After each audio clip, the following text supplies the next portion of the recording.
మెచ్యూరిటీకి, ఇమ్మెచ్యూరిటీకి తేడా ఎక్కడొస్తుందంటే, మెచ్యూర్‌గా ఉన్న వాళ్ళు ఎమోషనల్ డిసిజన్ తీసుకోరు. ఎమోషనల్ డిసిజన్ తీసుకోవటం అంటే అర్థం ఏంటంటే, వాళ్ళు ఆ సందర్భంలో అప్పటికప్పటికి టెంపరరీ సొల్యూషన్ గురించి వాళ్ళు ఆలోచించరండి. వాళ్ళు శాశ్వత పరిష్కారం గురించి ఆలోచిస్తారు. ఇమ్మీడియేట్‌గా వాళ్ళేదో హర్ట్ అయ్యారనో, ఎమోషనల్‌గా ఇబ్బంది కలిగిందనో, ఏదో లాస్ వచ్చిందనో, దెబ్బ తగిలిందనో ఇమ్మీడియట్‌గా ఇన్‌స్టాంట్‌గా ఇప్పటికిప్పటికి నేను బయటపడిపోవాలి అని వాళ్ళ నిర్ణయాలు ఉండవండి. వాళ్ళు అవసరమైతే ఒక రోజు, ఒక వారం, ఒక నెల ఆ బాధ భరిస్తారు. ఆ ఇబ్బందిని వాళ్ళు యాక్సెప్ట్ చేస్తారు. కంఫర్టబుల్‌గా లేకపోయినా సరే వాళ్ళు అంగీకరించి వన్స్ మనం దీనికి సొల్యూషన్ ఎతికితే జీవితాంతం మళ్ళీ ఇబ్బంది ఉండకూడదు అన్న ధోరణిలో మెచ్యూరిటీ ఉన్న వాళ్ళ మైండ్ సెట్ ఉంటుంది.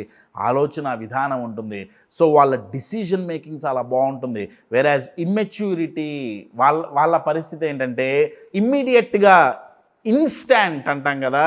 ఇన్‌స్టాంట్‌గా పెయిన్ నుంచి బయటపడిపోవాలి. ఇన్‌స్టాంట్‌గా నాకు ఈ బాధ నుంచి బయటపడాలి. ఇన్‌స్టాంట్‌గా నాకు సొల్యూషన్ కావాలి. ప్రస్తుతానికి గడిస్తే చాలు అనేది వాళ్ళ మెంటాలిటీ అండి. ప్రస్తుతం ఓన్లీ ఇవ్వాలే చూస్తారు. దూరం గురించి ఆలోచించరు.